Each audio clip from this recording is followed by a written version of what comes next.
સરહદી પંથકમાં નર્મદા કેનાલ તૂટવાનો સિલસિલો યથાવત છે। થરાદની ઈટાઢા માઇનોર કેનાલમાં ગાબડું પડ્યું જેની ઘટના સામે આવી છે।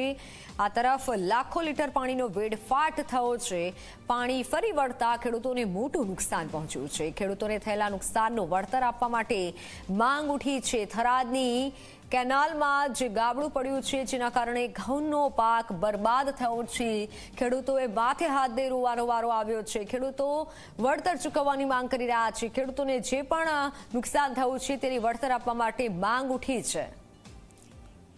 ફોનલાઈન પર સંવાદદાતા અલ્કેશ જોડાઈ ચૂક્યા છે। અલ્કેશ, ખેડૂતોને ઘણું નુકસાન પહોંચ્યું છે, વળતર ચૂકવવાની માંગ કરવામાં આવી રહી છે, વધુ તપાસ શું કરવામાં આવી છે?